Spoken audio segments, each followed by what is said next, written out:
Sudha jewellers కొత్త brand Purvi అందమైన 18 grams బంగారు ఆభరణాలు దుబాటు ధరల్లో. వివరాలకు సంప్రదించండి. నమస్తే రమగారు. నమస్తే జయ. రమగారు, ఒక ధర్మ సందేహం ఏంటంటే, స్త్రీలకు సంబంధించి కొన్ని ఆభరణాలు, కొన్ని వస్తువులు ఖచ్చితంగా ఉంచుకోవాలి. ఇదివరకు అలా ఫాలో అయ్యేవారు.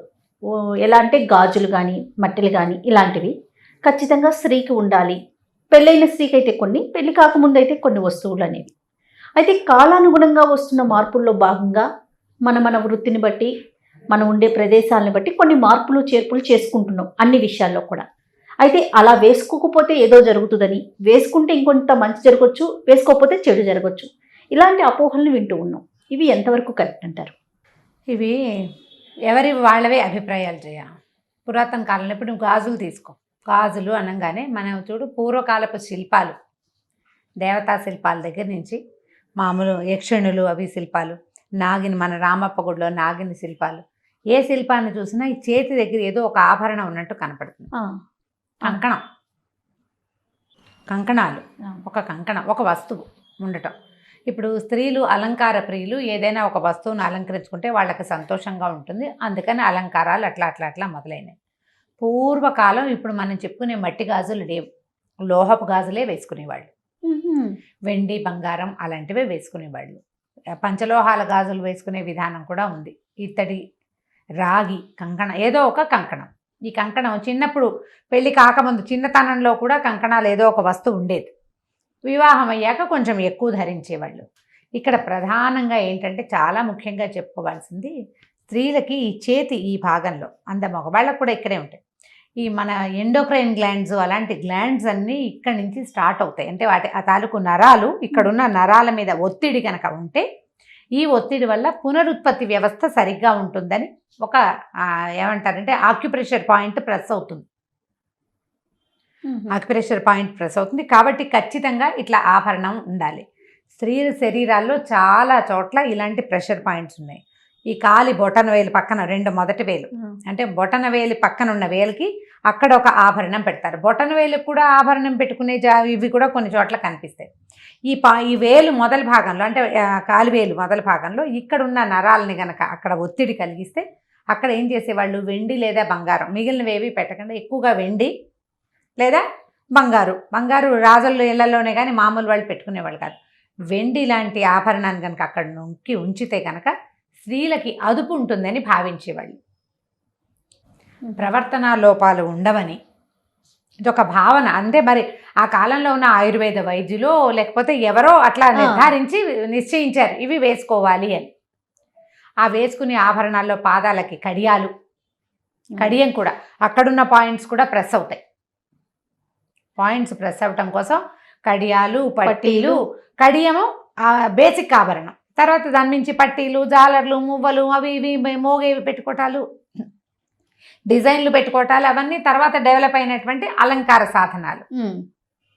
కాలువేలికి గట్టి మట్టె ఒకటి ఇట్లా గట్టిగా పట్టుకునేది. ఇప్పుడు దానికే మువ్వలు వచ్చినాయి, దానికే ఏదో డిజైన్ వస్తుంది, దానికే ఎనామిల్ రంగులుగా పెట్టుకుంటారు, అది వేరే కదా. వివాహంలోనే ఇది పెట్టాలని, అప్పుడు ఏంటంటే ఒక స్త్రీలకి కొంచెం లొంగి ఉండే భావన ఏర్పడుతుందని భావించేవాళ్ళు. అప్పటి భావన నిజమైన అయ్యి ఉండొచ్చు. అప్పటి అలవాటుగా మనం అవి సువాసిని చిహ్నంగా మనకి ఉండిపోయినాయి. ఏవి, చేతి నిండా గాజులు ఉండటం, కాలువేళ్లకి మట్టెలు ఉండటం, మట్టెలు చూసి పెళ్ళయిందో లేదో తెలుసుకునేవాళ్ళు. వివాహిత అంటే కాలికి మట్టె ఉండాలి, ఈమె ఒక మగవాణ్ణి అదుపులో ఉన్నది అనే విషయాన్ని సూచించేందుకు ఒకటి.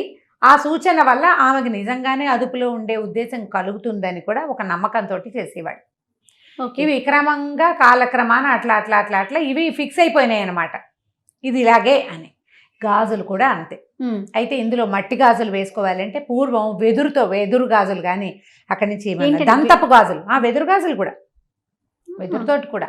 మీకు ఎందుకు ఈ మన బెంగాలా వైపు ఇవి దంతపు గాజులు వేసుకుంటారు, తెల్లగా ఉంటాయి గాజులు. అవునండి, తెల్లటి గాజులు వేసుకుంటారు. అవే మట్టివి కాదు, దంతం, అంటే ఏనుగు దంతం, ఐవరీ తోటి చేస్తారు వాళ్ళు. తెలుపు, ఎరుపు ఆ రెండు గాజుల కాంబినేషన్ వేసుకుంటారు. కొన్ని చోట్ల లోహపు రింగులు తగిలించే అలవాటు ఉంటుంది ప్రాంతాలని బట్టి. మనకి తెలుగు సౌత్ ఇండియాలో ఎక్కువగా మట్టి గాజుల వాడకం ఎక్కువగా ఉంది. పూర్వం అంటే కొన్ని వేల సంవత్సరాల క్రితం ఈ మట్టి గాజులు తయారీ లేని రోజున లక్క గాజులు వేసుకునేవాడు. అవునట. బెంగాల్లో ఇప్పటికీ ఒరిస్సాలో కూడా లక్క గాజులు శాస్త్రానికి 2 గాజులు పెళ్లిలో తొడుగుతారు. ఇంత ఖచ్చితంగా ఎలా తెలుసు అంటే నా తోడుకోడలు ఒరిస్సా అమ్మాయి కదా, ఆమె పెళ్లికి వేసిన గాజుల్లో 2 మెరూన్ కలర్ గాజులు ఉన్నాయి. ఏ డిజైన్ ఏమీ లేదు, సాదా కొంచెం వంకటిక్కరగా కూడా. అవి ఏమిటంటే అవి లక్క గాజులు, మాకు నియమం అని చెప్పారు వాళ్ళు. 2 గాజులు. ఓకే. అవి తక్కువ చేస్తారు, తక్కువ దొరుకుతాయి. పెళ్ళప్పుడు అది వాళ్ళ సెంటిమెంట్గా అది ఖచ్చితంగా అవి వేస్తారట. తొలినాళ్లలో వాళ్ళు అవే వేసుకునేవాళ్ళు. మనం మట్టి గాజులు వేసుకుంటాం. మన దగ్గర కూడా కొన్ని కమ్యూనిటీస్లో అసలు మట్టి గాజులు వేసుకొని కమ్యూనిటీస్ కూడా ఉన్నాయి. మట్టి గాజులు పనికిరావు, బంగారు గాజులే ఉండాలి. మట్టి గాజులు వేసుకుంటే మనకి ఎట్లా అలవాటు అయిపోయిందంటే చేతి నిండా గాజులు ఉండటం సువాసిని లక్షణంగా మనకి అలవాటైపోయింది. కొన్ని సంవత్సరాలుగా, కొన్ని వందల ఏళ్ళుగా అందాం అనుకోండి, అట్లా అలవాటైపోయింది. ఇప్పుడు ఇది వేసుకోవటము భర్తకి మంచిది, కుటుంబానికి మంచిది, జీవితానికి మంచిది కంటే ప్రధానమైనది స్త్రీ ఆరోగ్యానికి మంచిది. ఇక్కడ ఉండే ప్రెషర్ వల్ల ఈమె తాలూకు హార్మోన్స్ సజావుగా స్రవిస్తాయి. వేసుకోకపోతే ఏవో నష్టాలు వచ్చేస్తాయి, కుటుంబానికి ఏదో అనర్థం వచ్చేస్తుంది అని ఇలాంటి అనుమానాలు కూడా ఉంటాయి. అంటే ఇప్పుడు బోసి చేతులు ఉన్నాయి అనుకో జయ, చెయ్యి ఖాళీగా ఉంటే ఒక లుక్ బాగుండదు మనకి. ఒక అలంకరణ అలవాటైంది. ఇప్పుడు ఎందుకు బొట్టు పెట్టుకుంటాము, బొట్టు లేని నుదురు బోసిగా ఉండదు. అవును.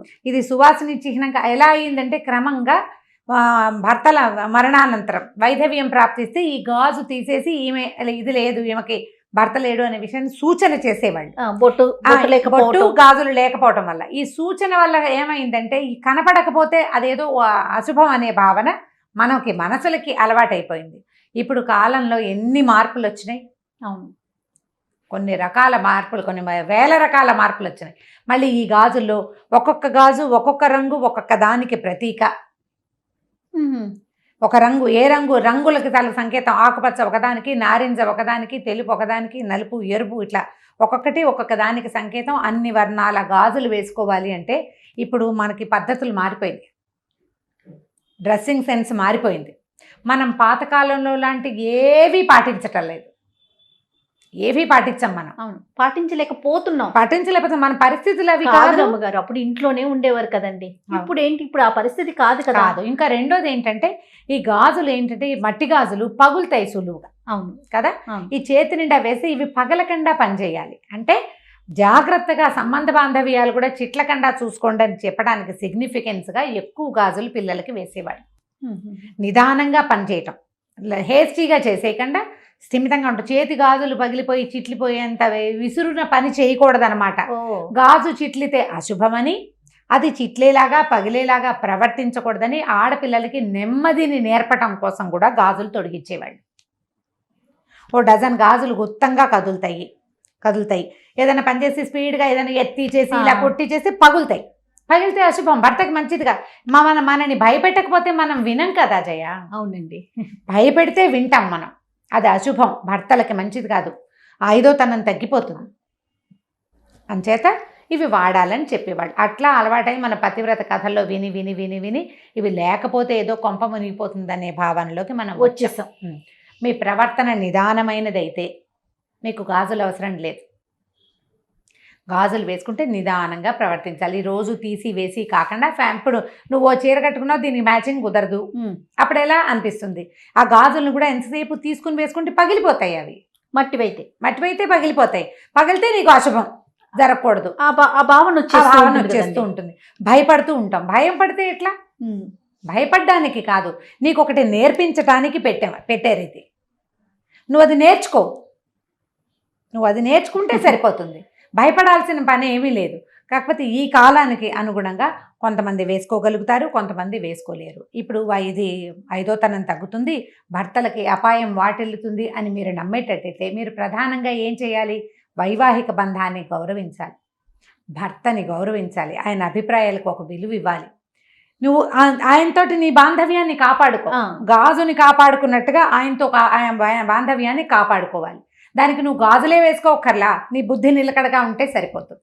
ఖచ్చితంగా వేసుకోండి, అవకాశం ఉన్న వాళ్ళు వేసుకోండి, అవసరం ఉన్న వాళ్ళు వేసుకోండి. వెసులుబాటు లేని వాళ్ళు ఏం చేస్తారు? ఇప్పుడు నాబోటి వాళ్ళని వేసుకోమంటే నేను అప్పుడప్పుడు వేసుకుంటే అప్పుడప్పుడు వేసుకోలేను.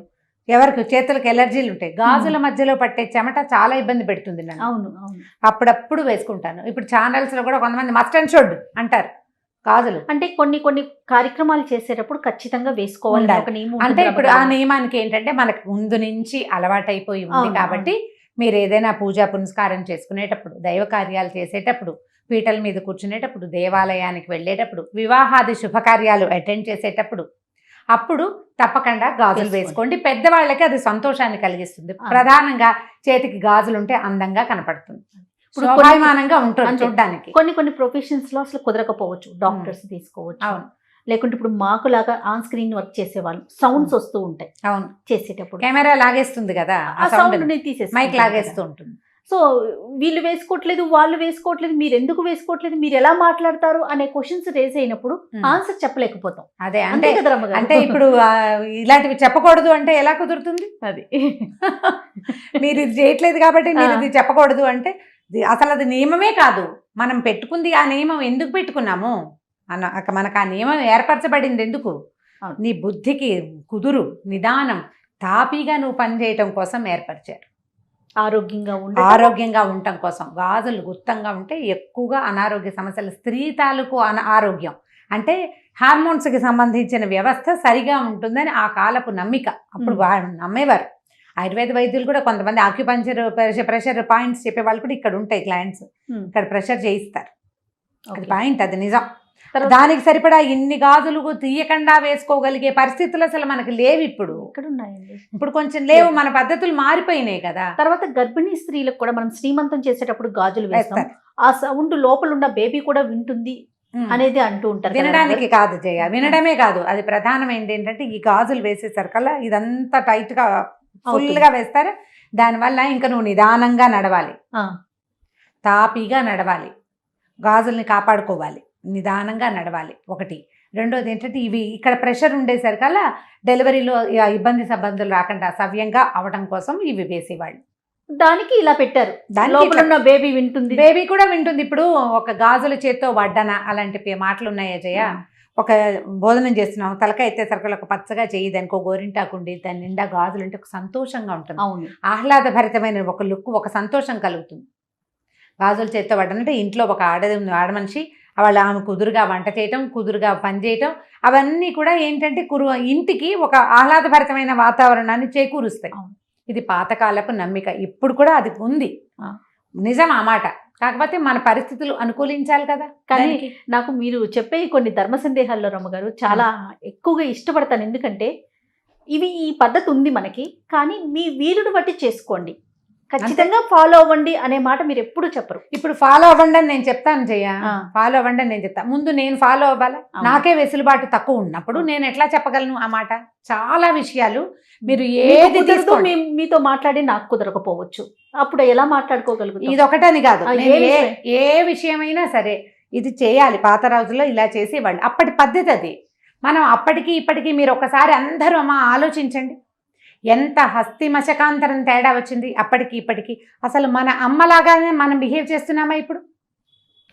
మన ఇళ్లలో మన పుట్టకనాడు, మనం పుట్టకముందు మన ఊళ్ళో మన ఇంట్లో ఉన్న పంద ఇవాళ మీరు ఏం చేస్తున్నారు, ఎన్ని మార్చేసుకున్నారు? ఇవన్నీ మారిపోవటం ఓకేనా? మరి కొన్నిటిని మాత్రం ఎందుకు చేసి అంటే దీని వల్లే ఇది జరిగిపోతుందేమో అనే ఒక భావన ఎందుకు వెళ్తుందంటారు? అంటే ఏమి లేదు జయ, అది ఎలా ఉంటుందంటే వాళ్ళకేదో ఒక గిలి ఉంటుంది లోపల, ఎవరికి వాళ్ళకి ఒక గిలి, ఒక భయం ఏదో ఉంటుంది. ఆ భయాన్ని ఎక్స్ప్రెస్ చేస్తారు. ఇప్పుడు ఒక పాయింట్అవుట్ చేయటం అని అనుకోవద్దు, మనం అట్లా అనుకోకూడదు. వాళ్ళకే ఒక అనుమానం ఉంటుంది, బోస్ చేతులతోటి ఉన్నారు వీళ్ళు అని అనిపిస్తుంది. అసలు ఇది పొరపాటు. నేను ఇప్పుడు ఒక పాయింట్ చెప్తాను, మాకు వైష్ణవుల్లో మట్టిగాజులు వేసుకోరు, మడి కట్టుకుంటే పనికిరాదు.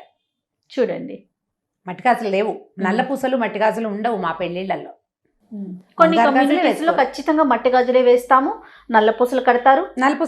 మా అత్తవారింట్లో నల్ల పూసలు కడతారు, మా పుట్టింట్లో నల్ల పూసలు ఉండవు, అసలు లేవు, కట్టరు పెళ్లిళ్లలో.